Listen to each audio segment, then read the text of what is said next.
Hello, everyone, and welcome back to Adventures Through the Mind.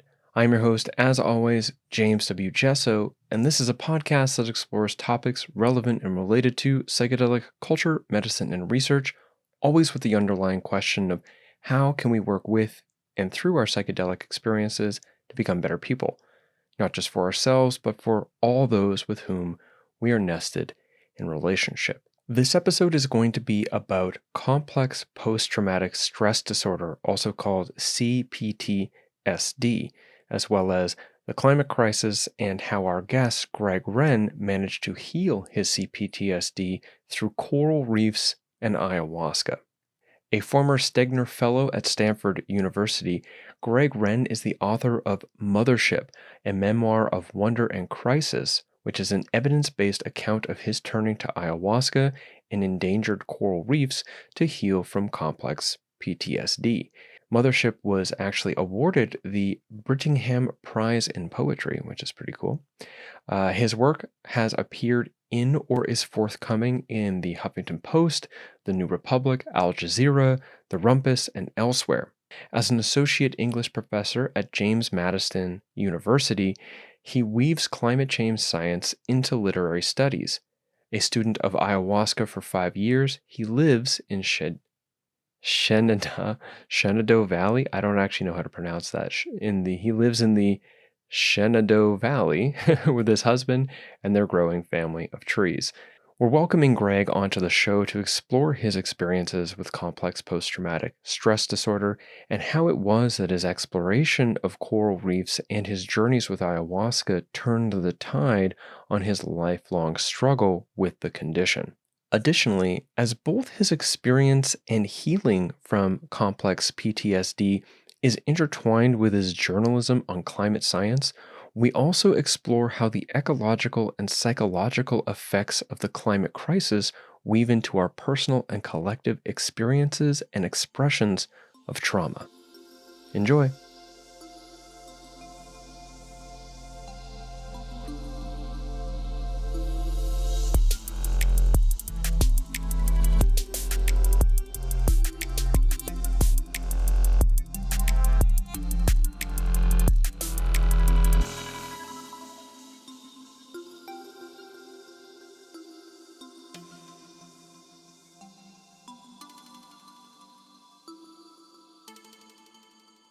Before we get into the interview featured on this episode, I'd like to ask a quick favor.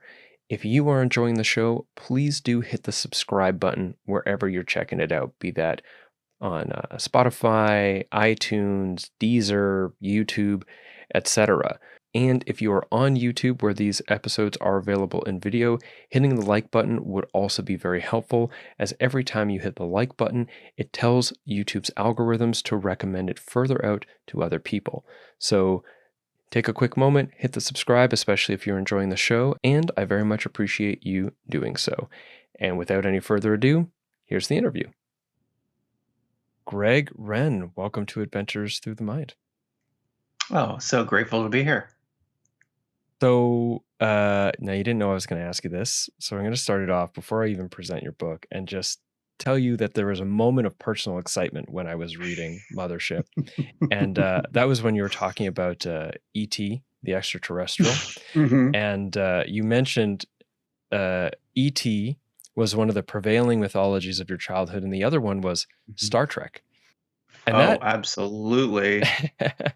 and that got me excited because I was like, yes, another one in the group in my mind of people I have known or encountered that hold Star Trek in good reverence because I love it. It's very near and dear to my heart. Oh, so who's your favorite Next Generation character? Next gen character. Well, I don't know who would be my favorite character, but I would say that let's say I have two favorite episodes that I think reveal a really beautiful moment in, who would be everyone's favorite character, which is Jean-Luc Picard. Of course. And it's the episode where Data, quote, dies / he doesn't. They just thought he died.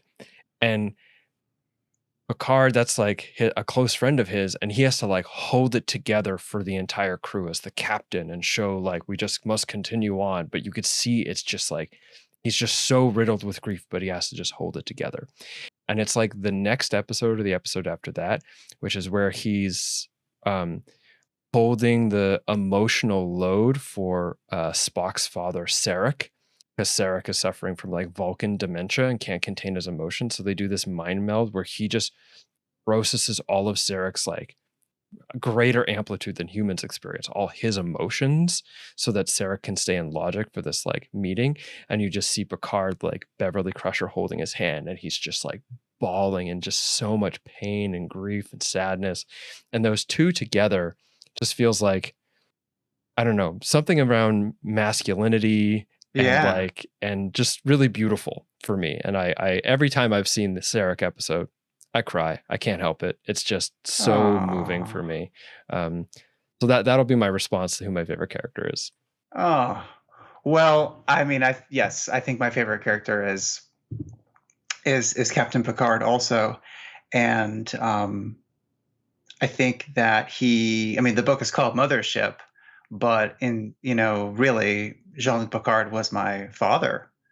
He was the father figure that I looked up to. And in my imagination, I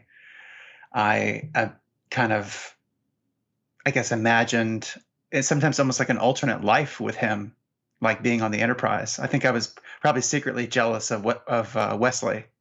Oh, Um, yeah. yeah.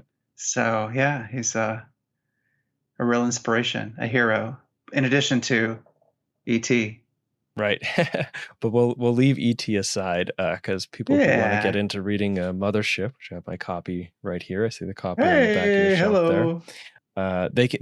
They can hear what where and how ET falls into Mm-hmm. the larger arc if they read. Mm-hmm. So let's get into the actual bulk of the interview. I appreciate every Mm-hmm. opportunity to nerd out a little bit about Star Trek, but that's not why I have you here. Absolutely. Or maybe secretly is why I had you here, and the rest of the podcast just an Well, excuse. But I'll talk about warp drives anytime. what about dilithium crystals and Oh, that's so OG.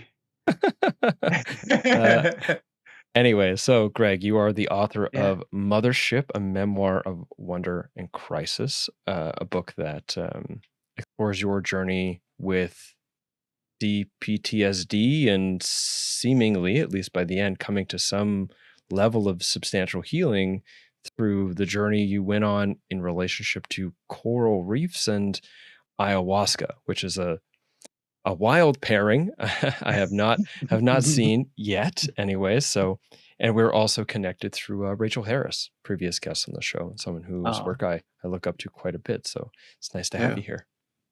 It's great to be here. It's great to be here. So, big question, I suppose. Take it off in whatever bite-sized Mm-hmm. amounts you'd like. But I want to start the interview now with the question of, what is cPTSD? Mm-hmm. Okay, James. So yeah, complex PTSD, cPTSD, is the result of prolonged, repeated abuse or trauma from which you cannot escape. And that trauma, that abuse, is interpersonal in nature. So it's different from kind of classic PTSD or kind of single index trauma, as they say in in the textbooks, because in that, the traumatized veteran is in the forest. He hears the gunshot from the deer hunter in the distance, and he's brought back to the battlefields of Iraq and Afghanistan. For me, my trigger was bonding with other people. And bonding with other people brought me back to the battlefield of my family, of my upbringing. And so it's a disorder of trust in the end. And it makes really dropping your defenses and bonding with another person panic inducing. And there are a whole host of symptoms that I can go into, which I think might be good for people to kind of know what some of those symptoms are. Yeah. But basically, like classic PTSD, there are panic attacks, there are flashbacks and nightmares that occur. And those flashbacks can be visual, but for me, more often than not, those flashbacks were emotional flashbacks. So I'm like, so feelings from when I was 2 or 3 or 10 are coming back.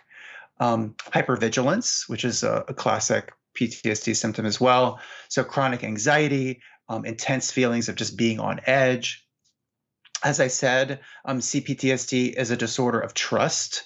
It's also known as relational trauma. So it's trauma that happens in relationship with another person.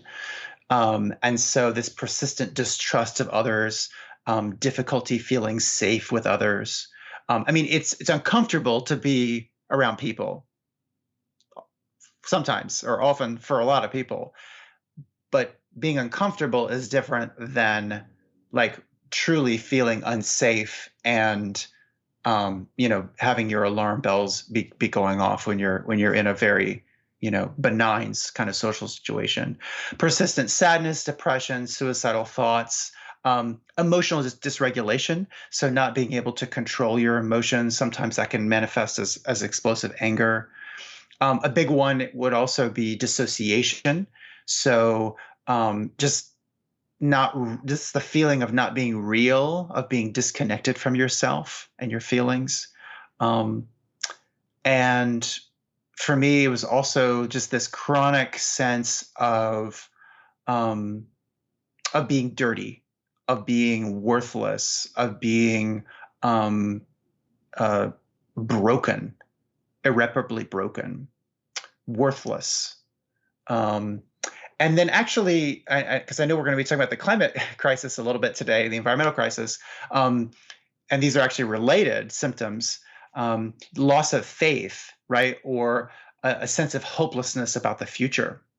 And then kind of at its core, this feeling, even a conviction, right? A conviction that life has no purpose or meaning.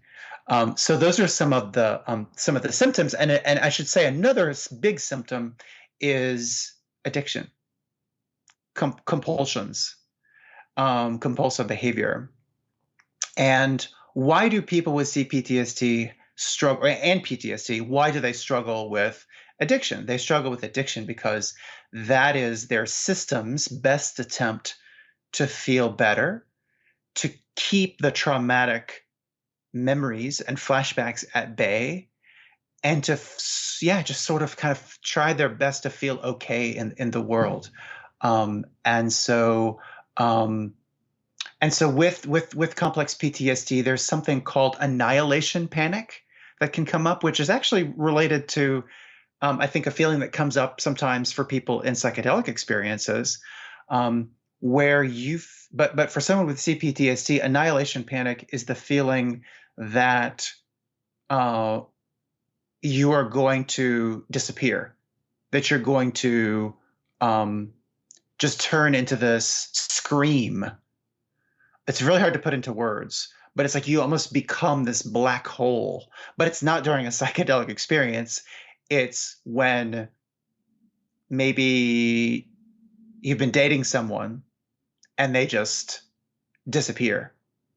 And then there's this feeling, a normal neurotypical person might be upset about that and cry or whatnot. But someone with cPTSD, they might feel like just what I was saying, this annihilation panic.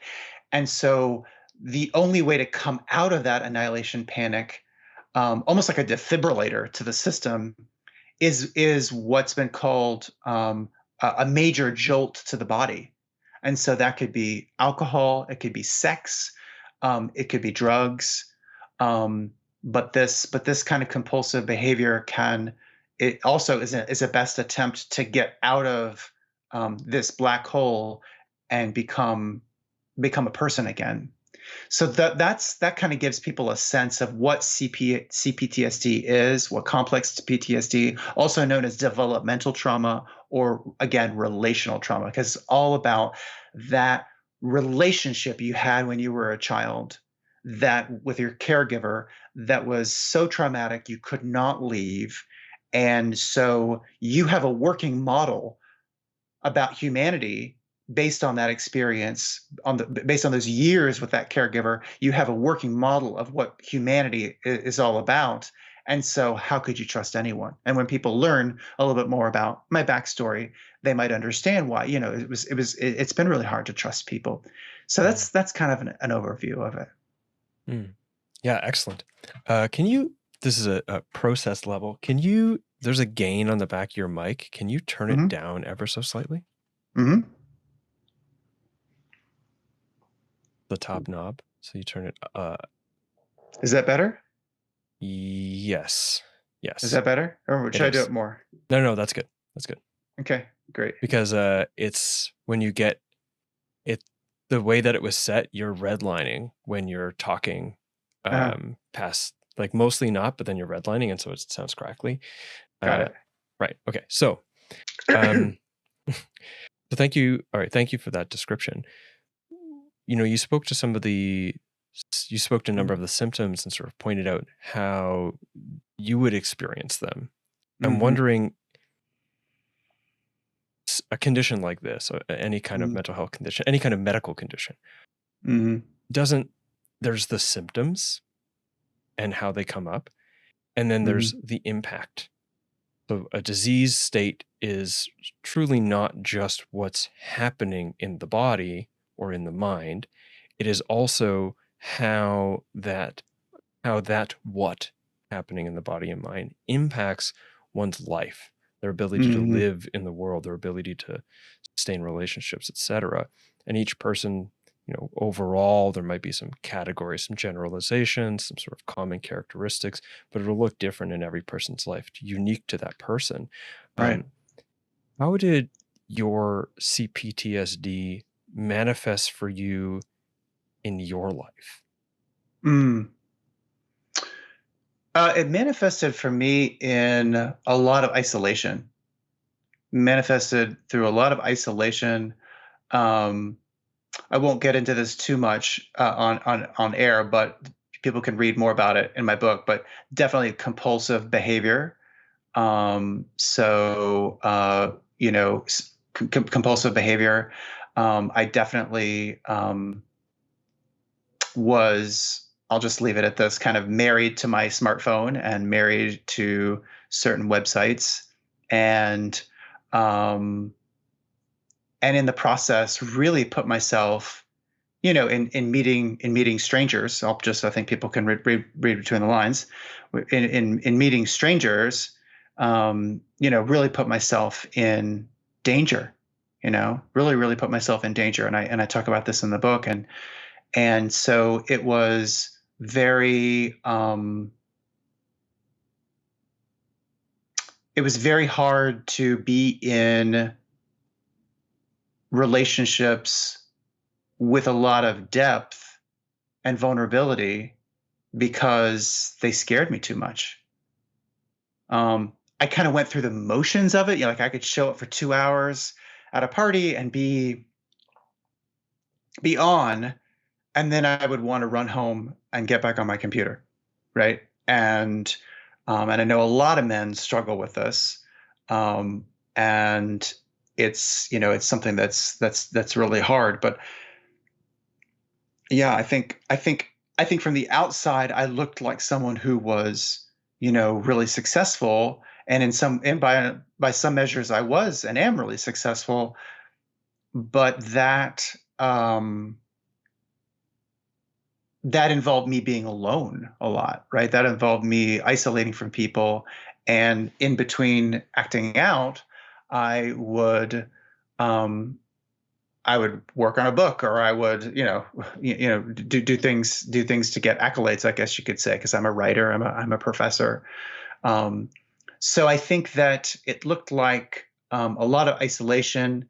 I think sometimes I probably looked happy to people, um, but I had a really difficult time, forming relationships with people that where I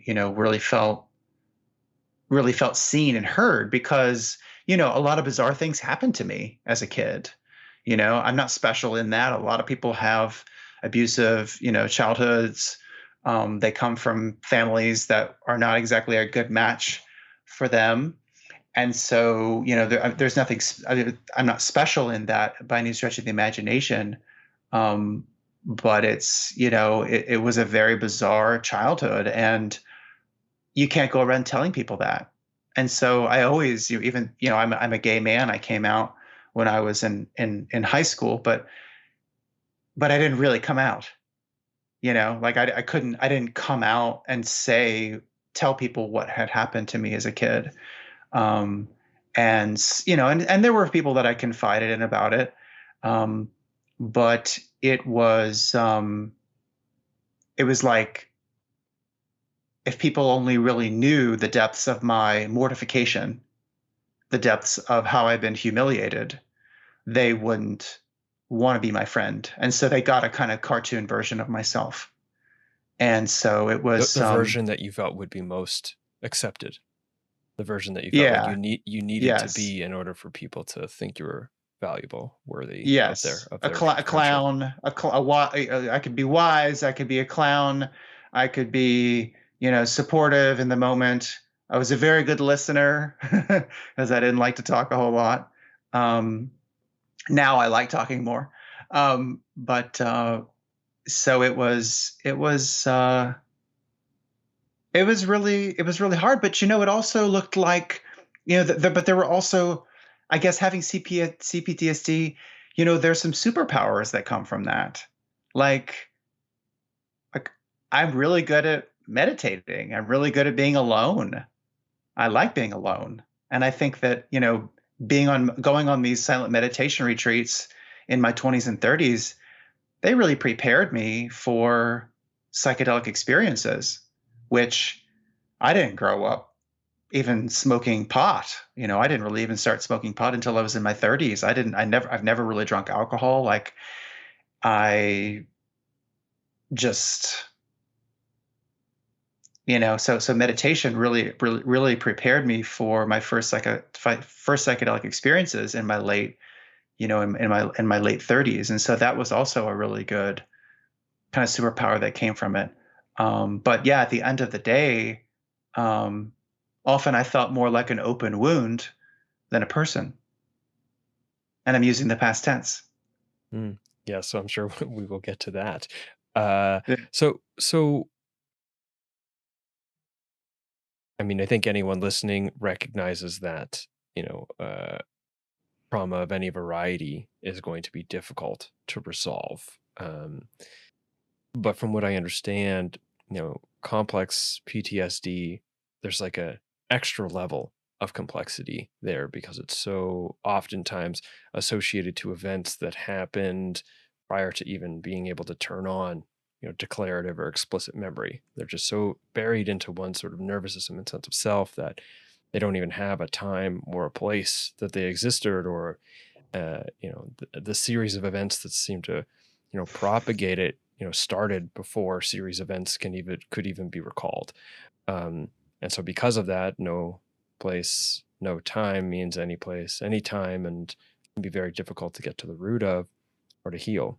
um, for yourself personally, what struggles did you face in the healing process? Mm, that's a great question. Uh, well, I think my go-to, as it is for a lot of people, was talk therapy. That was my go-to. And so, but if the act of bonding with another person can be panic inducing, then it's really tricky. It's really tricky because at the end of the day, what is therapy? A big part of therapy, especially for someone with CPTSD, is exposure therapy, right? And so the exposure was, okay, I'm going to talk about what happened to me. I'm going to be in the presence of this angelic being who I'm paying $120 an hour to listen to me. And I'll just feel that fear and work through it.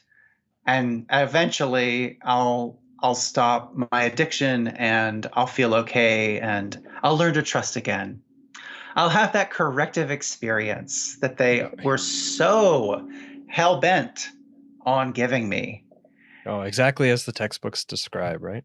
Exactly as the textbooks describe. And so, but no, right? It for me, that felt invasive often and it felt scary. And as I say in the book, and I give some pretty juicy examples, some of these therapists needed considerably more help than I did. Um, and so talk therapy was something that I engaged in for 2 decades. I don't want to even add up all the copays and the money I spent doing that. But it kept me afloat, right? It kept me from really treading water, uh, it kept me from killing myself, frankly. I'll just be blunt. Okay. It's hard to say, right? It kept me from killing myself. It kept me going. But, there's a business model there. They would sort of say provocative things like at minute 49, and then, oh, it's time to go. I guess we'll talk about that next time. And so it became, the business model became very clear to me, and I began to resent it. And I also just wasn't, as you were saying, it's like I wasn't really getting to the root of what was the root of all of it. And so, and then of course, some people will be able to resonate with this. I think some of your listeners will be able to resonate with this. Zoloft, Prozac, Alexa. I can't even remember all the names of the different SSRIs, antidepressants that I took. They did very little. They did very, very little. So I don't know. Those were the things, and I went to yoga class, but frankly, like after yoga, I would just feel devastated. I don't know. I would feel like I would feel annihilation panic after yoga because it's moving all this energy and it's all this energy is becoming unstuck and oh, Sure. And then you that don't have didn't a really help. context. You don't have a context to actually like process that in a good way. You're just left No. wide open and streaming all this emotion. Right. And I didn't even have a cPTSD diagnosis then. I was just like, I'm crazy. There's something wrong with me. I'm defective. Um, so, um, so I was really, James, I was really stumped on what to do. And I could see myself engaging in riskier and riskier behavior with strangers. Um, and so, I did end up going to Peru, to work with ayahuasca. And, what's the word I'm looking for? Spoiler, it worked out well for you, but we'll get there. Yeah, Um, it worked out well. And I should say also, I'm skipping over something really important, which was the scuba diving, the snorkeling, like going to these islands, which we can talk about more. But that was really helpful to go to to go to these reefs and be in silence. Just like meditation was a huge support for me. And what we can go into more detail about this, but I'll just say, like, working with these endangered coral reefs, working with them, like being in relationship with these endangered coral reefs that are just absolutely stunning, still stunning, while the rest of the world's reefs are bleaching and dying. To spend time with these reefs in the middle of nowhere was so incredible. And I was there seemingly as an environmental journalist trying to document these reefs before they disappear. But really, I was engaging not in equine or horse therapy, but I was engaging in coral therapy. I was developing the ability to feel safe in relationship with other beings. And so I developed that new kind of benchmark for that. And so I knew after those experiences underwater, many experiences underwater. I went there 5 or 6 times. It was not just a one-time thing. I sort of internalized, okay, this is what safety could feel like in relationship with another creature. Let's I'm going to ask you more about that in just a second. Mm-hmm. I want to bridge into the climate crisis. Mm-hmm.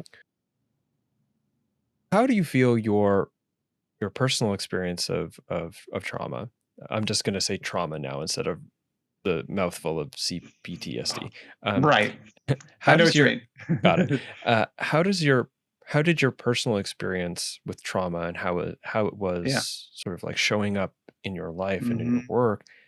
How did it connect with the climate crisis and Mm-hmm. how like how do you see it connecting? You could do that on like a large level, broad scale, or you could bring it down to the personal level, or both. I'll leave that to you. Mm-hmm. Sure. Right. Because so I say in the book, the personal is ecological, the ecological is personal. That's really abstract. What does that really mean? How does someone really live into this experience of, being able to connect your personal trauma with kind of planetary pain or the ecological crisis or whatnot? Um, and so I will say something. I'll be I'm going to take a sip of coffee here because it's always good to take a little sip of coffee before you say something that's a little scary. Well, that sweet But bean residue does give us courage. yes, and thank goodness the coffee is related to chacruna. So we're in business. Um, so to answer your question really pointedly, um, so I was abused by my mom in water until I was almost an adult. And so that's what I'll say about that. But that is not gratuitous, as you know, that's not gratuitous information. That information is really important in answering your question because my mom was my abuser. I could not escape, and it was harrowing. And uh, so I needed to be remothered. I had deep mother wounds, and so what I could, and I think my addictive behaviors were an expression of my desire to be remothered in a weird way. Um, I think um, I think my experiences on meditation retreats, like I've always heard, I've heard meditation described as kind of reparenting, a form of reparenting, which was really helpful. But also to be in water, right? What I just said about my mom and what she did to me in water, right? Like to be in water, to be in the ocean. Um, I I first, so in a sense, that was its own kind of exposure therapy, like being in water and being with these beautiful dying creatures. I was 9 when I first saw first saw a coral reef. I grew up in Florida.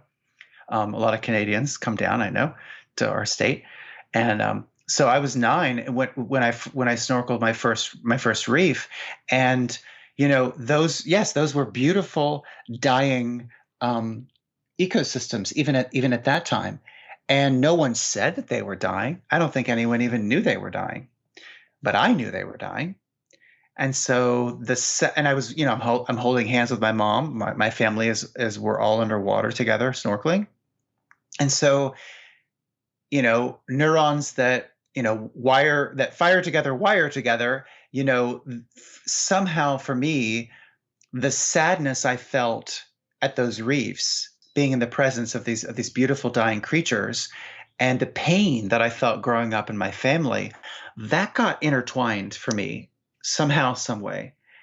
And my magical thinking was, all I have to do is find a pristine, healthy reef. And that trauma circuitry can just be kind of pulled out of my brain. And I can be healed. I can be remothered. I can be restored to innocence. And that's really what we want for the planet, in a sense, is to be restored to its innocence. Impossible. at this point. But that's what I think a lot of us yearn for. So uh, I think that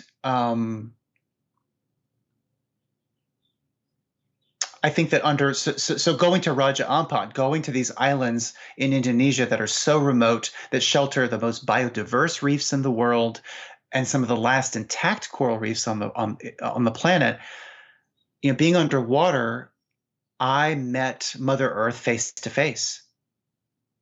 And coral even has little uric acid eye spots, so it can see. It was looking at me. I know it was looking at me. I was looking at it, and to spend time with those creatures, to spend time with manta rays, dugongs, which are like a really large manatee, moray eels, orangutan crabs with orange fur. I mean, insanely beautiful. You could even say psychedelic creatures. Um, I developed a relationship with them, and I felt safe. I wasn't afraid of sharks. I like sharks. I don't like jellyfish, but I'll look at a jellyfish from afar. I like everything under the ocean, even the banded sea snake, which is so poisonous. It's beautiful. Looks like the Hamburglar's snake. But anyway, um, so being underwater like that, yes, I felt the beauty and the love from these creatures. But I also, just like I did when I was in Florida at age 9, instead I'm 35, I'm underwater with these creatures, and I'm feeling the pain of having contributed to their decline, for unintentionally helping to destroy these creatures, which are so, so sensitive to temperature. And so I'm feeling this ecological pain. I know the Great Barrier Reef at that time is bleaching and dying. Um, it's in a far worse bleaching event actually right now, as we speak. But I felt that ecological pain. But I also, because I was so relaxed and because I didn't have my drug of choice, there was no Wi-Fi signal, there was no cell signal. Childhood flashbacks came up for me in a really big way, but I was able to kind of experience those because I had the safety that I felt with these reefs. So it gave me a taste, as I said a little earlier, of what it's like to feel safe in relationship with another creature. I never forgot that. And I had to go back home. And going back home, I was confronted with the dystopian shit show that we live in, and was soon kind of back to square one. But I never forgot that feeling. Um, and so I think I think this, being with these reefs, I was able to kind of, the planetary and the personal really got blurred for me. And I feel that, you know, these childhood flashbacks, but also these ecological flash forwards, like imagining what the planet will be like in 2030, 2040, 2050, in my lifetime and in your lifetime. Those childhood flashbacks and those, ecological flash forwards, they felt eerily similar, because I felt panic, I felt doom, and frankly, I don't have a starship yet, entrapment. This is our planet. We can't really leave very easily.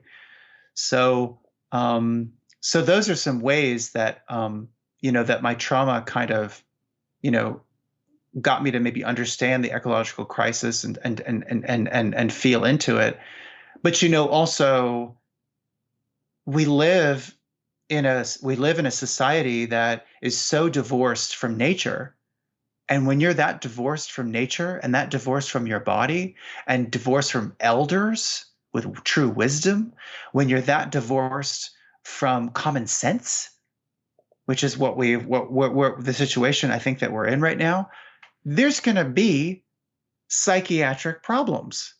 There are going to be psychiatric problems, right? And so, in a way, what my mom did to me was it makes sense.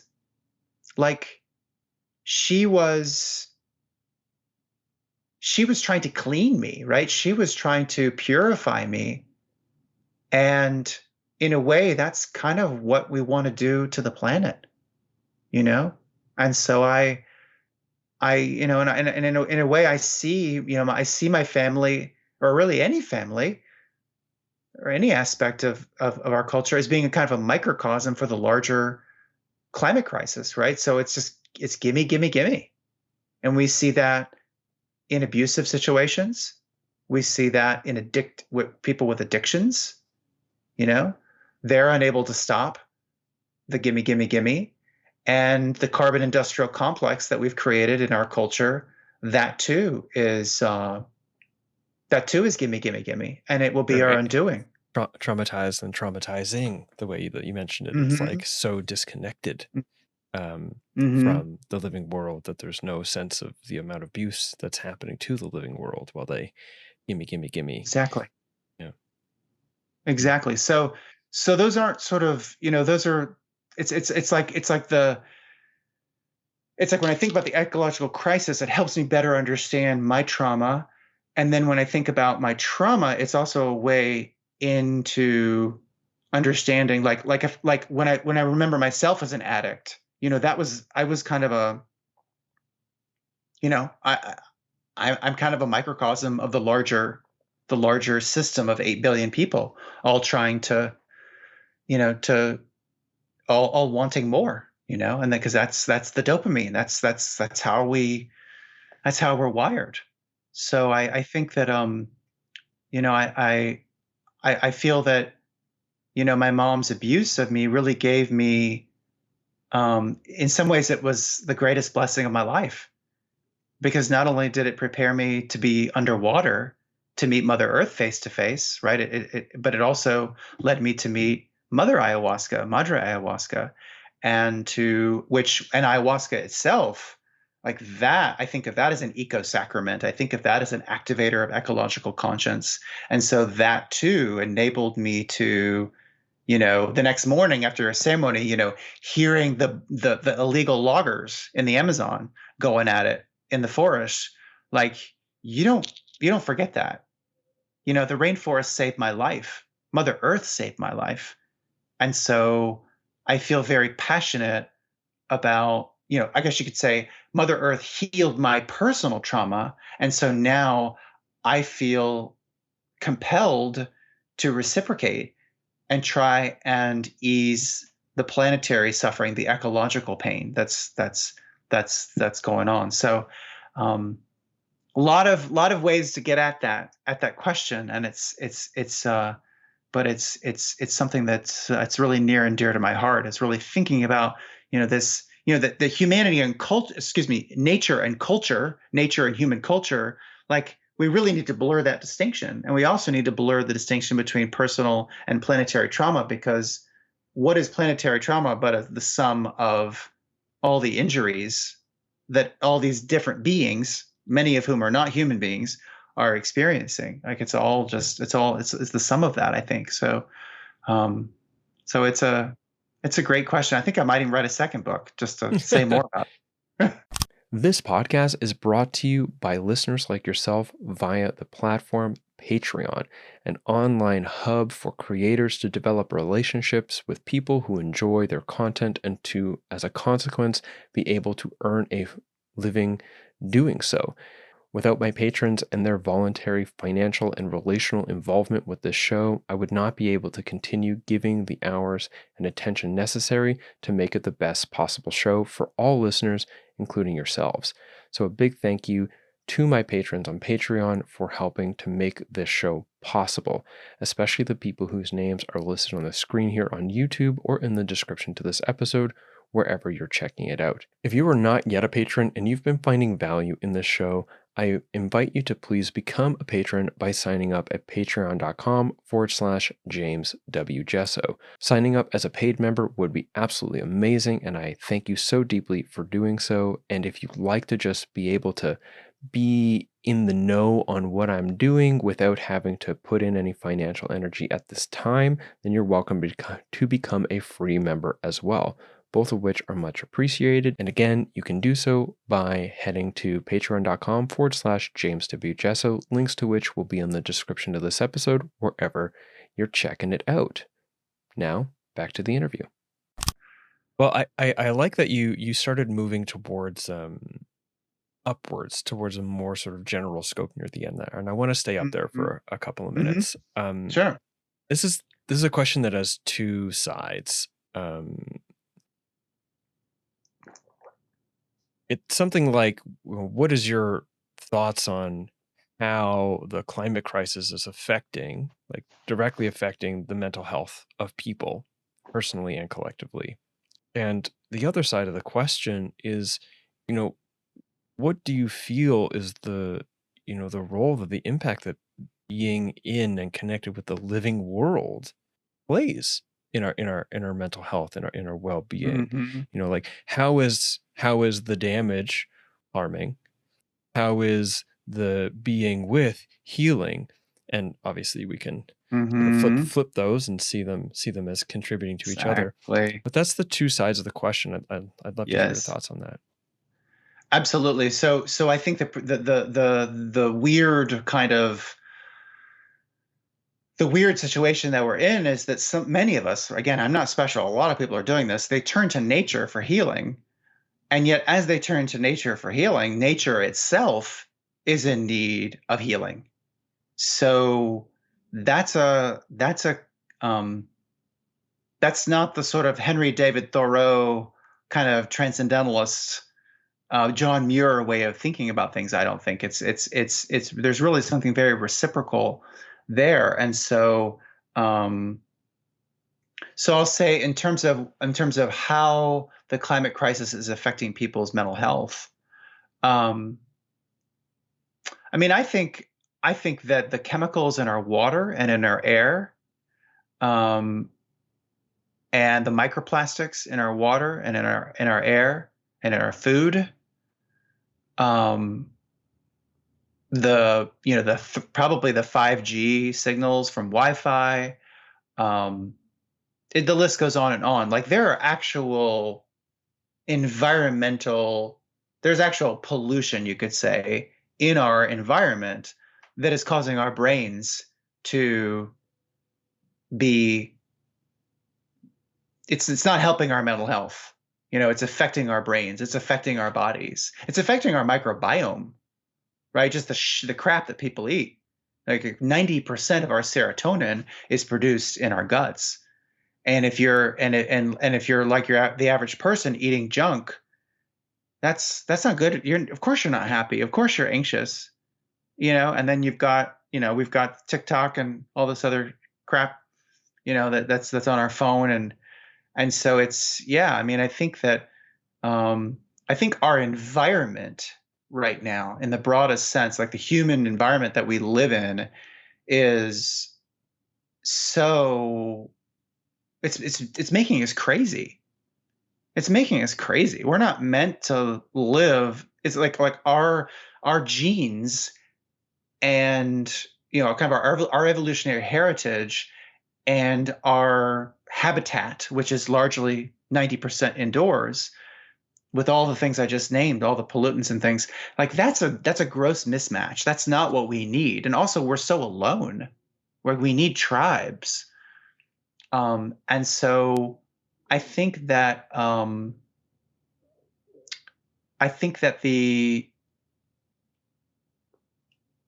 yeah, I think that the crisis is the climate crisis. You could say, yes, it's a climate crisis, but it's even bigger than climate. It's also just the environment in general is just not like nothing feels. Maybe some of your listeners have heard of solastalgia, which is grieving, like it's the pain of um, sort of not no longer recognizing where you live anymore. And so when it is hot, when your sky is covered in smoke, like yours was and mine was last summer, when it's January and it's hot or warm here in Virginia, it just subtle things like that, or not so subtle things like that. It's like that affects our mental health. in big ways, because we cease to have those external markers of safety. Like, it's summer, it's going to be warm, but not like a furnace, right? And so, this is really affecting us. And I think also too, my working with young people as a professor, an English professor, uh, many of them I think a lot of them are very uncertain about the long-term habitability of the planet. I think a lot of them are unsure about what organized human life is going to look like, if it exists at all, by the time they're my age. So I think there's a lot of pessimism that the climate crisis and the environmental crisis are engendering in us, and it really is causing people to be off. Research has shown, for every um, tenth of a degree that temperatures go up, there X number of more suicides in the United States. I mean, road rage and temperatures have been correlated in research.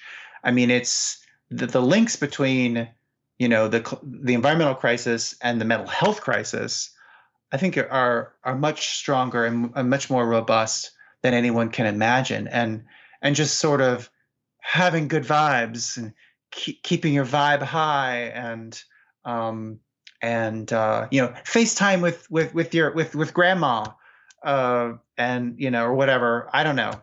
Like, do all these little self-care things. That is not at all enough. It's not enough. And I don't think really anyone knows what to do about it. Mm. Um, I yeah. I So want to yeah, touch in on this sure. one thing there is around this self-care, Hmm. and the sort of I hope I don't sound like a pleb speaking past his qualifications here, but I believe No, it's I do like it all the time. neoliberalism that sort of Hmm. focuses on like the ultimate personal, like ultimate responsibility of the individual, and that also falls into health. It's like, oh, from a Hmm. self-care perspective, like, oh, well, if you're feeling sad and overwhelmed or whatever, and yada yada, well, you need to do more self-care. You need to take the time to do the things that are good for you. And if you're not doing it, well, that's why there's a problem. Understandably, if I'm Right. not drinking water, I'm not sleeping, I'm not eating well, of course I'm contributing to it. My own, negative experience, my own detrimenting my well-being. Hmm. But there's also larger social forces at work that have a substantial contribution, social, ecological, etc., that are contributing to why I may or may not be more or less inclined to care for myself or even have the capacity to care for myself. And so this premise of like pushing for self-care is a kind of premise of like further pushing and pushing on to the individual responsibility for the whole thing, when the reality is, yes, we're responsible for our choices personally, but the larger thing that's happening right now is not your fault. It's not my fault. It isn't even our fault collectively necessarily. It's a larger systemic issue that has continuously progressed over time, and it's advantageous to the profit motives in the system at large to continuously push Hmm. responsibility onto the individual, because we don't have to worry about the issues of what the fossil fuels are doing and how government politics are unfolding and how Right. industry is unfolding, if the problem with the climate crisis is because you drive your car too much and you're not recycling. Um, Hmm. and yeah, I think that's what I wanted to say, because when you brought up the whole self-care thing, I felt into Yeah. that, and I felt into this comic I saw during the pandemic, which really caught me, which was these two people, business looking people or doctors, and one of them had a clip pad, and they're looking at this koala, and it's clung to this root, and every tree around it is completely burned down, and it's clutching and like full of anxiety. And the person just writes like, oh, this koala seems to be suffering from generalized anxiety disorder and depression. The problem is likely that it's lacking pharmaceuticals. Like it needs, this is the solution, will be this medication or something like that. It Hmm. probably needs therapy. That should make everything better. Totally ignoring the desolation of its entire environment. And I see what you're speaking to. Like, even if we're not conscious of it, that there's this subtle sense of us, sense in us, like something is wrong beyond us. And that is like pulling out the rug in some way.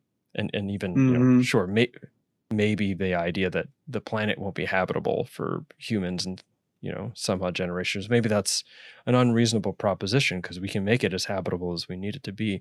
But how many species and ecosystems have to collapse in order to sustain our way of life until we have to create a whole new way of life that consumes even more to compensate for how damaged our environment has become from our Mm-hmm. previous way of life? And how's that going to impact humans, right?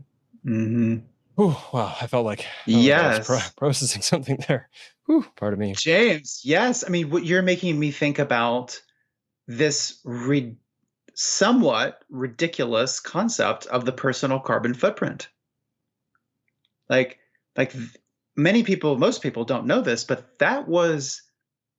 uh, that was invented. The notion of the personal carbon footprint was invented by a PR firm that a big oil company hired. From what I understand, climate change, similar. We used to call it global warming, but it got pushed towards climate change because global warming is actually more frightening. Climate change sounds Yes. normal. Things change. Of course, it's change. Climates change all the Yeah. time. It goes from summer to winter. Like it's this weird, yeah. Mhm. It's all about the nomenclature, and so this and so we feel guilty about our carbon footprints, and yes, we want to try and live with integrity, and we want to we don't want to release more carbon than we necessarily have to. um, but I know so many young people, and even people my age, who feel terrible about anytime they get on a plane, and I'm just like, why aren't you angry at the oil companies? Why aren't you thinking about their carbon footprint? Why are we not rising up to demand systemic change? Right? It's systemic change, not personal individual change, that's going to save us. And that people may not like to hear that. It's true. And no, the sum of our personal choices doesn't add up to the system. I like to say, psychedelics are really important in evolving our consciousness. They're almost indispensable. Um, and neuroplasticity is the most hopeful word that I know of in the English language. And yes, change will happen, you know, one brain at a time, and there are 8 billion plus brains on the planet. That said, there are about 100 brains, human brains on this planet, maybe 200, that are that really are deciding, they have the ability to decide our fate. Or they have an outsized impact on the larger system. And Absolutely, absolutely, and they will decide whether those trillions of dollars worth of oil reserves in the ground come out of the ground, and they can't come out of the ground. If they come out of the ground, we're really fucked. So, it's yeah. I mean, I think there really are some there's systemic change needs to happen, and systemic change is not just you and me and everybody recycling more, um, or even you, me, and everyone recycling more and going on ayahuasca ceremonies. Like that's not enough. Yes, as I like to say, psychedelics, they don't bippity boppity boo turn us into a Prince Charming ready angel or whatever, or someone who can turn, water into wine. But they do prime us for new learning. They prime us for new learning, and they prime us to be more compassionate. But what you do with that more malleable, coachable brain that you have after psychedelics is up to you. And so, and we can all do that. But at the end of the day, if there are those 200, 300 people, whatever, who are in power, who are making the wrong choices, it won't matter about our good vibes. It won't matter that my brain has been changed to be more compassionate and more socially concerned or whatnot. So we have to really think about how these systems can be dismantled. And I don't know what the question. I don't know what the answer to that question is, but I do know that these systems have to be dismantled. And yes, that has to happen on a personal level. but that is just the beginning. That can maybe turn you into a warrior, and then you can begin to rise up and fight against these, these systemic, these terrible systemic problems, systemic uh, bad actors, let's say.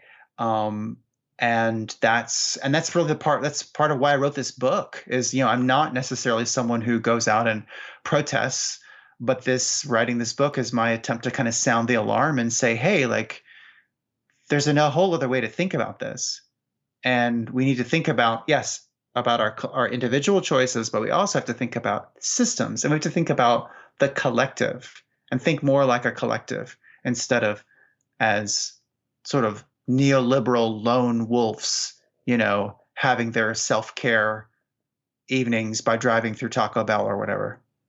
Give me a I break. I Taco Bell notwithstanding. I love Taco I Bell, but easiest certain place to times. get everything with vegetarian. Anyway, so I oh, there was something there. Give me a second. Um, what it looks like is different for everybody. You Hmm. said this is why I wrote the book. This is my way. For some people, their way is getting part of like NGOs or direct climate activism, Extinction Hmm. Rebellion, etc. And for other people, it looks like making art. And for other people, it looks like being a good person in your community. There's all sorts of different ways that this can look like. Having a And this is podcast. sure. Thank you. It's the way. That's one of the ways that I at least fingers crossed believe I'm helping do good. That and the book that I'm writing, the books that I have written. Hmm. Um, and there's a man that I've had on the show a couple of times now, Sky Otter, and he brought up this really Sky beautiful. Otter. Yeah, I know, isn't that a beautiful name? Oh Uh, my God. he brought up this premise of like, we don't need to logically understand the direct causal line of impact from choice and action to, ecological planetary benefit. In fact, if we try to, we're only just going to analysis paralysis and disable ourselves from ever really being able to do any deeply meaningful good.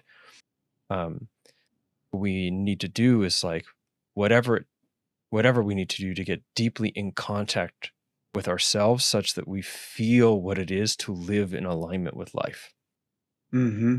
From there, we act from that place, and whatever we do acting from that place, which includes all that we do to endeavor such that we can stay familiar with that place and be in that place, that is contributing to a greater good, even if it doesn't necessarily look like getting down to the street and strapping yourself to a tree or something. Um, Hmm. Also, a lot of love and respect to all the people out there who are putting their bodies and their livelihoods on the line to sound Hmm. the alarm and try to do direct activism. That's not where I'm at in my life, but I am really grateful for the people are doing that. Hmm. Yeah, it makes me think of karma. Like the Buddha said, don't try and understand karma. You'll never understand it. You'll never understand cause and effect, cause and effect, cause and effect. Like unless you're a Buddha, you'll never understand it. And so it makes what you just said made me think of that. It's like, you act as wholesomely as you can, you act as ethically as you can as a human being, which is tough, frankly. It's always tough to be good, to do the right thing, but you do what you can do, um and yeah, you just make that bet that what you're offering to the world is gonna be a benefit, but you never really know. Maybe your actions hurt. That maybe, who the hell knows? Maybe you getting healed, someone getting healed or something from psychedelics ended up hurting people, in some weird way. I don't know. We don't know these things, but it's important to just to keep it simple, I think, and I think keeping it simple, and also being grounded in common sense. And when you think about these big oil companies and how they are responsible for 40, 50 years of misinformation about the link between greenhouse gases that they were producing and climate change, global warming. Um, So let's be grounded in common sense and be like, okay, you all need to change. You all need to change. Um, and I'm going to stop obsessing about, you know, did I recycle every little bit of paper in a given month? Come on. And feeling bad that maybe you didn't. It's not helpful. It's just not helpful. Within a certain degree. I mean, Yeah. I think shame plays a very important role. Shame and guilt does play Yes. very important social roles, as long as they don't sort of like Yeah. get flipped on their head and then become toxic and damaging. Like if I feel Yeah. slightly ashamed of myself and guilty that I just threw something on the ground instead of putting it in my backpack until I can get to a proper receptacle for it, I think those are the appropriate feelings to Oh, have, I think so such that too. yeah, I should endeavor to recycle when possible. I should endeavor to do these things when possible, Right. if possible. And how much good am I going to do in my life if I'm so overwhelmed with the anxiety of all the things that Hmm. I'm not doing or can't do that I can't Hmm. really do anything? Um, Yeah. yeah. Let's shift. We're not shifting gears, but I want to turn down a different corner here. What role does being in the living world play in our mental health, in our well-being? You could take that, Hmm. larger Hmm. philosophical down to the, Hmm. neurobiological, Hmm. microbiological elements. Sure. But what role do you see being in the living world and feeling connected with the living world has in our sense of capacity, well-being, and even, pardon me, but like give a shit, you know, I'll just pass it on to Sure. you now. Sure. No, there's so many ways to answer that question. I think I can speak from my personal experience, but I could also talk a little bit about the research. So, in my personal experience, nature is where I felt at home. I always felt at home in nature. Um, Even when there were mosquitoes. Growing up in Florida, you don't care. You end up not caring so much about those. Um, and I felt at home there. I felt like I belonged there. I felt safe there. I could feel at peace there. Um, and so I think that just to have that feeling of coming home, that is indispensable to being a healthy person, to being a healthy human being. I think is to recognize, like to be in rest and digest, frankly, instead of fight flight. And being in nature helps us come out of fight flight, and helps us. We know that it lowers cortisol levels in the bloodstream, which is an important stress hormone, lowers blood pressure. Um, when we go camping for a couple nights, maybe people have experienced this, their sleep improves dramatically, and so we begin to align with the true rhythms of the earth and the sky, and the days and the nights, and so, yeah, that feeling of homecoming is such a balm. It is the balm, and it's also a balm. Okay. So I think too, being in nature, going forest bathing, which is called Shinrin-yoku in Japanese. Some of your readers, some of your listeners might know about this. So going out into a forest and just having a slow, unplugged walk in nature, and taking in the phytoncides, which are these aerosolized essential oils that trees produce. Those have remarkable mental health benefits. There are a preponderance of negatively charged air ions at by the ocean and at waterfalls and in forests. Um, and these uh, negatively charged air ions um, help improve our mood as well. Um, and then, just being in a forest too, you're and I talk about this in Mothership. After my first ayahuasca ceremonies, I went to the most biodiverse part of the Amazon to integrate my experiences. And, I thought, I sort of fantasized about, what exactly was I breathing in? I was probably breathing in um, bacteria from the buttholes of giant, river otters. I was probably breathing in, pollen from dozens of different plants. I was probably, it just goes on and on, all the different things that I was breathing in. And so, especially going to places that are really biodiverse. Um, some of the temperate rainforests, even I'm thinking about, in Western Canada, just these incredibly biodiverse places. When you go to those places, you're breathing in all that wonderful bacteria and other critters, and it does find its way into your gut. Um, and so it's it improves mental health, it improves physical health.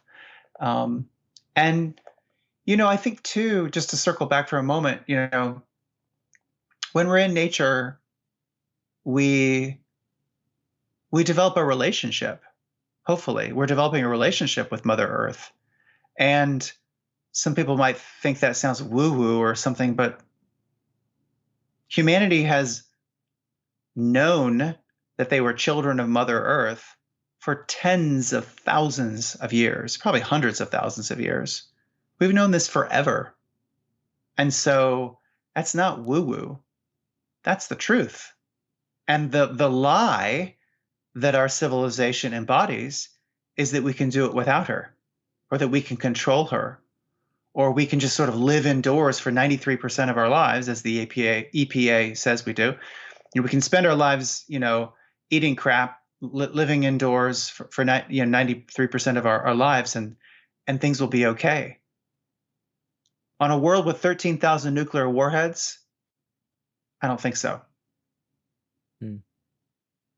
Where does grief fit into all of this? Hmm.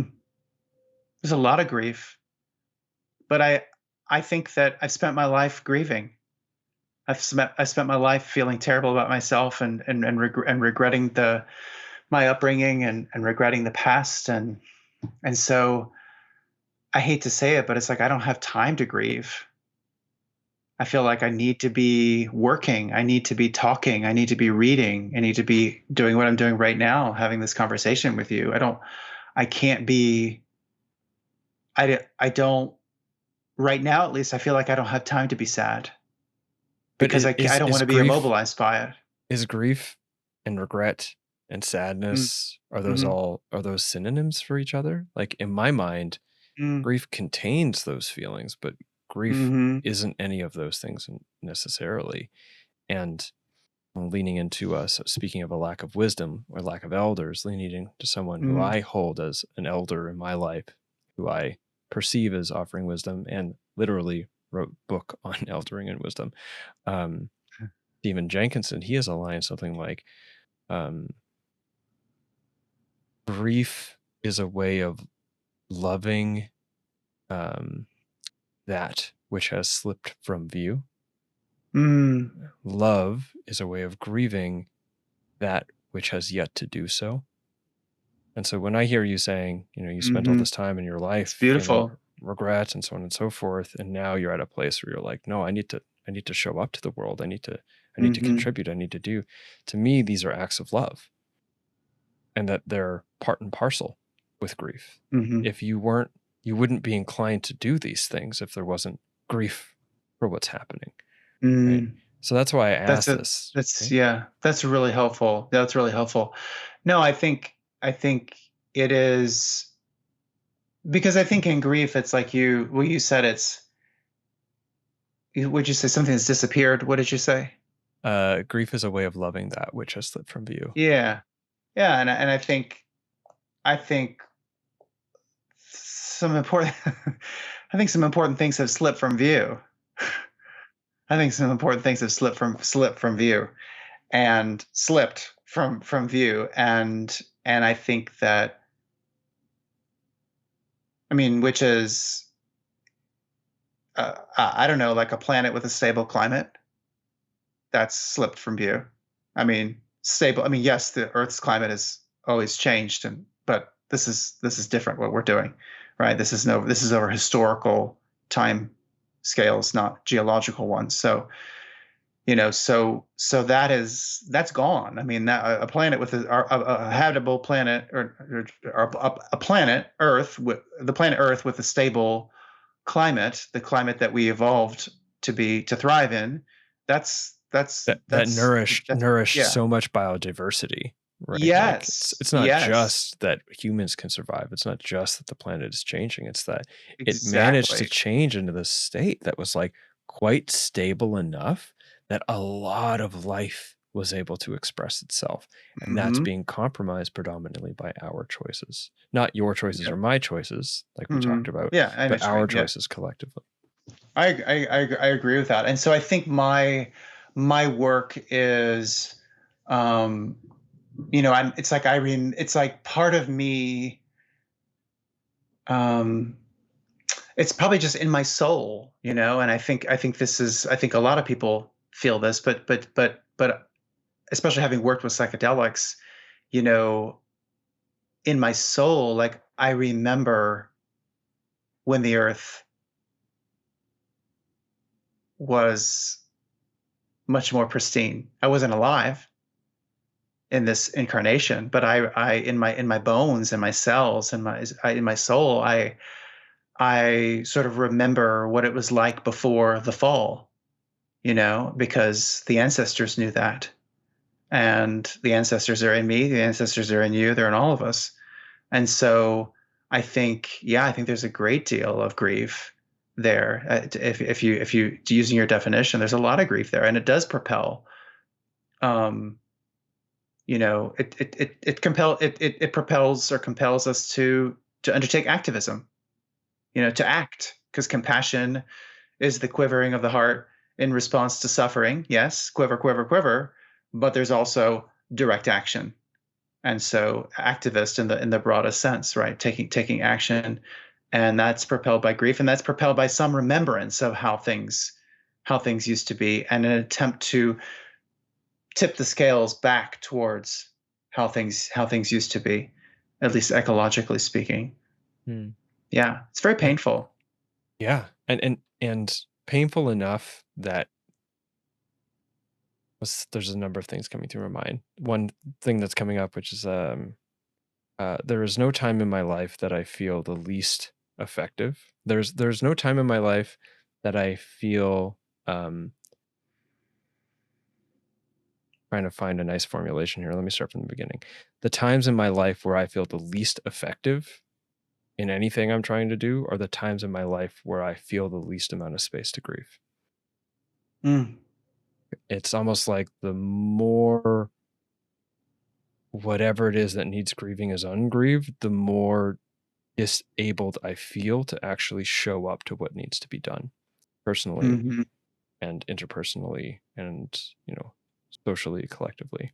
Hmm. And the this a lot of that has to do with a lack of space for grieving, because grief, as Francis Weller Yeah. says, is always too much for one person to hold. We need to come together in it. And with a lack of elders and a lack of wisdom available to us, there isn't people always, there aren't people around to help hold us in that, such that it enables rather than just becomes fully disabling. Hmm. Um, oh, I often find myself getting to these sort of like defeated, defeated place in the podcast, and I don't want to stay here for too long, because Yes, I understand. there's still a lot of beauty in the world, Yeah, and that's reason to keep going in many ways as well. Before we absolutely. before we continue, before we end, as we're coming up to the end of our time here, not too long from now, I want to get a little bit more explicitly into psychedelics. Now, Hmm. I'm going to first go in.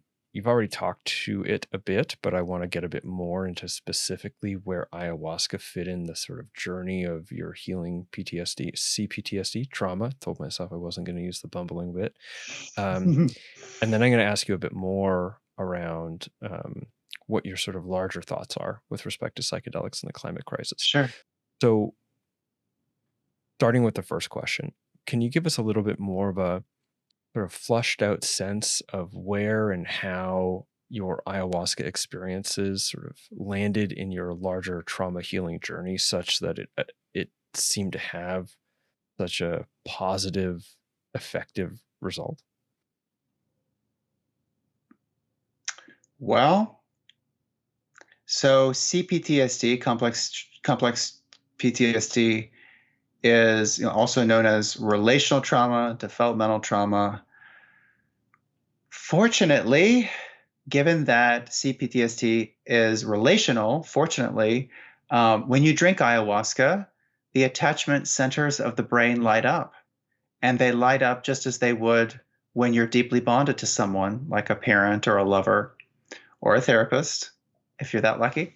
Um, and so, so ayahuasca causes those attachment centers of the brain to light up. It also um, is an anti-amnesic, so it helps you remember the past, and uh, it causes traumatic memories to resurface. And I know, and not just ayahuasca. Certainly, mushrooms do that, and other medicines. But ayahuasca is particularly, I think, good at that. And so, the attachment centers of the brain are lit up. You're primed. I've said psychologics. I've said that psychedelics prime you for new learning, but they also prime you for relating. And so this is why ayahuasca is such an incredible balm or medicine for complex trauma. Um, and so these traumatic memories that come up, um, they're not coming up just sort of, how should I say it? When I think about my ceremonies in Peru, they're not just coming up in a vacuum, for lack of a better way to put it. Like, the consciousness of Madre Ayahuasca is present. The loving, like, held container, let's put it that way, that this consciousness of the medicine creates, that enables you to kind of stay with that experience. And you can try to look away, but as your listeners will probably know, there's really no off button for ayahuasca. So you have to kind of relive these traumatic memories. The panic comes up. So Madre Ayahuasca, in creating this container, she's the supreme exposure therapist, and so she's there with you. She's holding you in a sense. You're terrified at times. And so the trauma is able to be released. You're able to purge, right? The purging that takes place, whether it's in a puke bucket or in the toilet, or if you're crying or you're shaking or screaming or whatever, like this is what every person who's been traumatized probably really needs, is to kind of get it out, get out the feelings, get out the kind of toxic thoughts and beliefs. And you get to look at it staring back at you in the bucket, green and chunky. So ayahuasca is great in that sense. For I think that's why it was such an incredible treatment option for me, kind of a last resort medicine, is because she essentially reparented me. We know that psychedelics reopen the critical periods for social reward learning. And if you've had a caregiver who was also your abuser, you need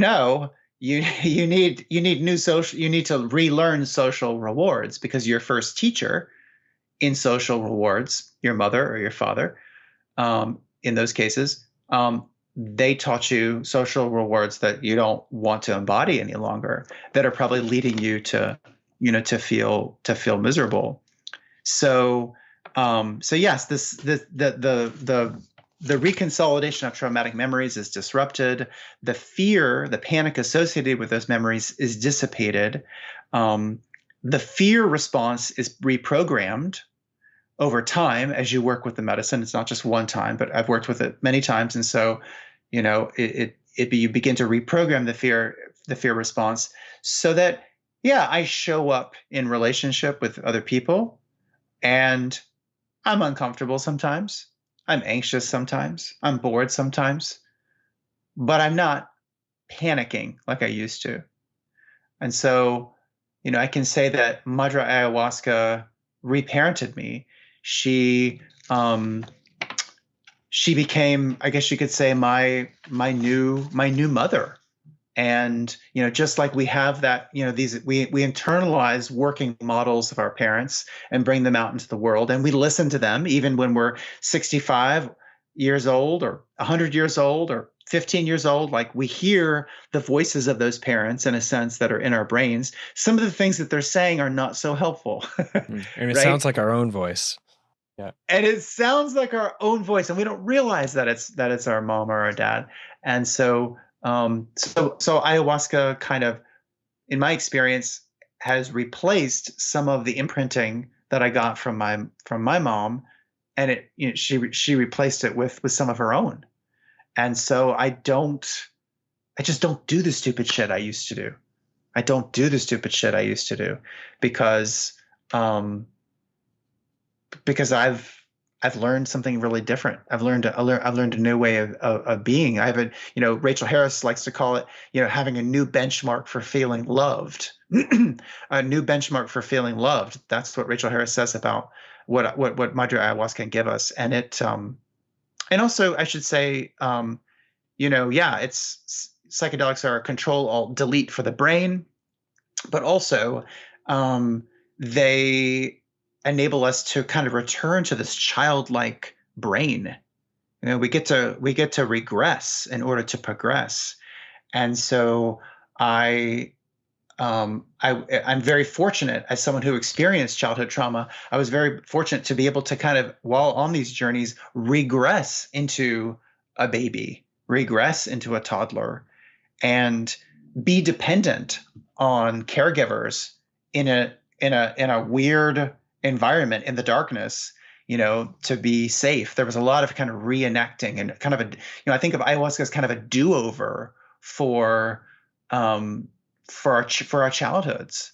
And so it enables you to experience things in 6 hours, um, that maybe in another timeline, it's decades. So time is just this magnificent little accordion that we get to play.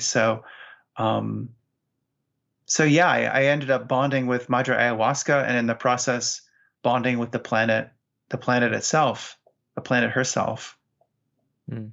And from what I understand reading your book, there was the added sort of like fortunate context coming out of that you were able to, I mean, maybe change our interiority, and reality bears different fruit, but you had the opportunity to, directly apply these things into your life, into the relationships that you were having with friends, and Hmm. into a romantic relationship that, from what I understand by the end of your book, continued to progressively go very well.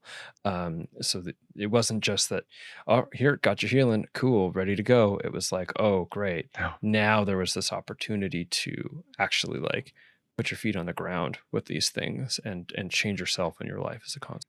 Is that correct? That is correct. I mean, so when I was living with my now husband, when I was living with my then boyfriend Tony, during the pandemic, that was, I had come back from Peru on an emergency flight. I had just been working with a lot of medicine, and so we were kind of together in his home, and we were like two feral raccoons stuck in a cage. And it was do it yourself 24/7 exposure therapy for cPTSD. And so that, again, it primed me for new social reward learning, and we definitely taught each other how to be in a relationship, and and he's taught me a whole lot. So absolutely, it's still, the boots are still on the ground. Um I'm still having to work, I'm still humbled. I'm still disappointed. I still feel anguish. I still feel grief, when I give myself a chance to feel that. And, But I have hope. I have hope because I know that there are these medicines on this planet that enable transformation to happen. But transformation does not mean, again, it doesn't mean you're magically this perfect, exalted being with farts that smell like roses. Speak for yourself. No, just kidding. Well, you've got roses on your shirt, so It's true. maybe It's true. that's yeah. Now we're coming pretty close to time here. So I definitely want to Yeah. ask you one more question. And if you've got space for Okay. it, I have a final question as Sure. well. And then work with the time frame as you feel comfortable. Uh, as somebody who is, deep as uh, a professor and someone writing on ecological issues, and not just that, but supporting young people. As a professor, you're supporting a new generation of people who are facing their own relationships with the ecological crisis, and someone who has had such positive impact in their life working with ayahuasca and all of these things sort of blending together. I'm curious what your perspective is on the role of the role that you see psychedelics as they're emerging into the world right now, or exploding into the world right now, their impact on the climate crisis, how we're showing up collectively to the climate crisis, and both positives and negatives that you might be seeing. That's a really good question. And I wish I had a more optimistic answer. Because as we know, it's all about set and setting. I mean, that's a big part of the outcomes from any psychedelic journey. And there's a wonderful new nonprofit founded by Melissa Feinberg out of New York City. It's called Psychedelics for Climate Action. And a group like that gives me a lot of hope. But I also know that there are plenty of people who are using psychedelics um, to inflate their egos. And you talked to Rachel Harris. You spoke with Rachel Harris about this at length, and I loved how you kept it real. You Thank you. certainly did, and so yeah, so psychedelics are being used for by some people to brainwash other people. Frankly, there are cults that use psychedelics out there. They're sort of unethical shamans who are using psychedelics to just kind of just replicate extractive capitalism, but on the level of spiritual psychological care. Um, and there are plenty of Amazonian retreats in which nothing about the environment is ever mentioned.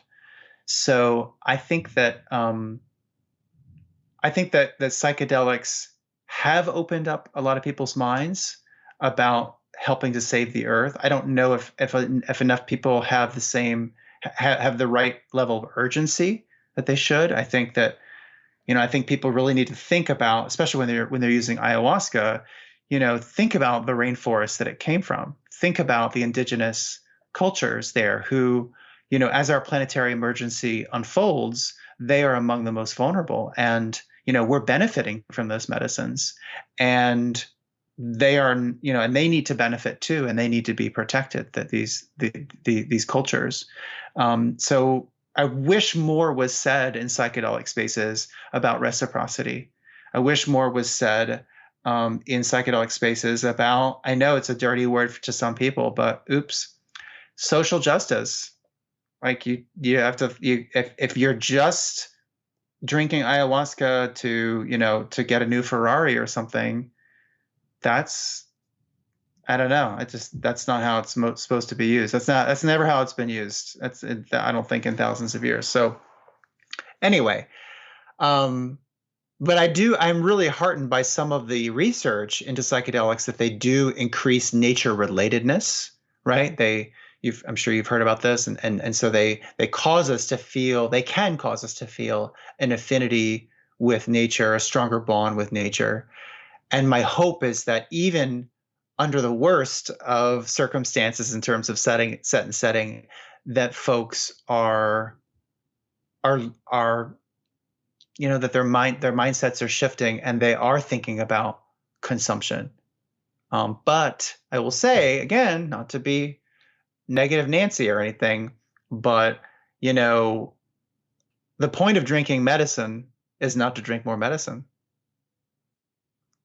And just like the point of buying shit is to buy more shit. Is the point of the point of buying more shit doesn't mean, like that becomes its own sort of addictive sort of chain, addictive loop.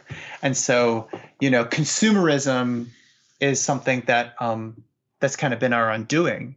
And so that can also find its way into psychedelic spaces, and more is better, and more and more and more. And in fact, there's something I think important about stepping back and integrating these experiences and not reaching for things. Don't buy anything. You don't need more medicine. Like, be inside, be with yourself, and be in nature. That's free, and I think that I think all those things are really important. So I'm sort of optimistic. I'm glad that the psychedelic renaissance is taking place. And my prayer is that it's really going to help us evolve our consciousness away from an ecocidal one toward one that's much more loving, not only for the earth but for one another. Mm. Yeah, that's beautiful. I have a similar sort of cautious optimism, and yeah, I mean, there's a big difference in the insights that come through in a clinic with a psychotherapist who's there to help you work with your trauma with head shades and iPhones, or iPhones, head shades and Mm-hmm. headphones and eye shades in a Mm-hmm. neutrally decorated office than there is when you're sitting outside in a field. And the latter is hopefully gonna, the nature relatedness work. One of the people contributing to that is Sam Gandy, who's been on the show, and he has kind of been pushing for, hey, might there be some good evidence to suggest that psychedelic therapies would be more effective if done in a natural environment? Because I think he sees that too. Okay, That's so cool. yeah, I a whole other podcast perhaps on this particular topic. I want to finish with this last question, and then I'm going to want to get your information for how people can get access to Mothership and follow you online. Early on in the book, you present two questions that you generally offer to your students as a part of the course that you're teaching. The two questions are this: what is it like to appreciate an ecosystem that will collapse in our lifetimes? Be moved by beauty that we're pushing towards extinction. So my question for you in the end here is, what is the importance? What is the value you see in us posing those questions to ourselves? Now, I don't necessarily want your answer to those questions, but I want to know why you feel they're important for us to be asking ourselves. Well, because they're questions that are grounded in reality. Like, we are causing ecosystems and species and creatures to go extinct, to suffer, and to go extinct because of our actions. And so, if you're really paying attention, I don't think you can. I think it's pretty hard these days, at least for me. It's really hard for me to look at a tree and appreciate its beauty and not also think, even for just a second, even for a fleeting moment, to think about how vulnerable it is to rising temperatures and an erratic climate. So I think that these are questions that are grounded in reality. They're questions that take us out of our Holocene complacency and really bring us to the concerned, boots on the ground attentiveness that the Anthropocene demands of us, right? The Holocene being the climate era before human beings were the dominant force on the earth. And the Anthropocene, of course, the geological era that we're in right now, that's where humans are the dominant force on the earth. So I think that asking this question asking these questions are it's really getting us in touch, I think, with reality, with the truth, and it can wake us up because we still have these, myself included, we still have these naive ideas about nature that probably come from mainlining Pocahontas Disney cartoons when we were younger or whatever. Yeah. um Fern and Gully. Fern Gully, I know yes. my heart still warms for that movie. Fern Gully, yeah. I mean, and so I think that, yeah, it's hard for me to look at ferns in the gully and not think about rising temperatures and melting ice caps. It is hard for me to think of. It is hard for me and I don't think I don't think that's a problem. I don't think that's pathological. I think I think that's it's entirely appropriate to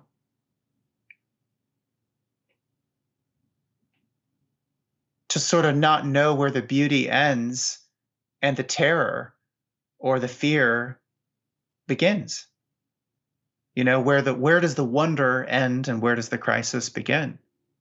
I think that blurred that blurred kind of situation is the very situation we find ourselves in, this unprecedented epoch, you could say, in humanity's evolution. So I think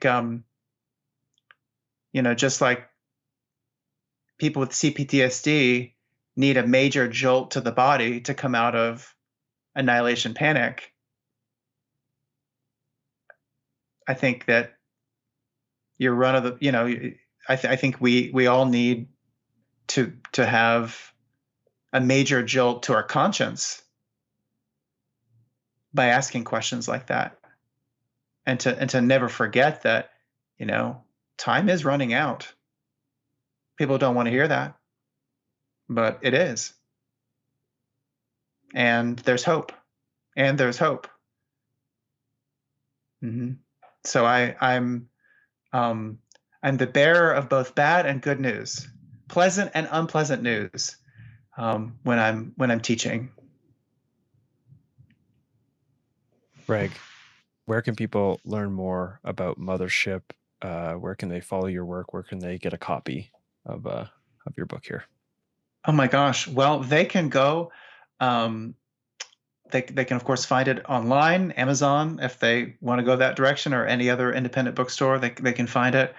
And they can go to my website, which is gregwrenn.com, GregWrenn.com, or they can find me also on Instagram. And I would love to hear from people. I'm corresponding with a lot of really wonderful souls, and talking to a lot of wonderful podcasters. You're very thoughtful.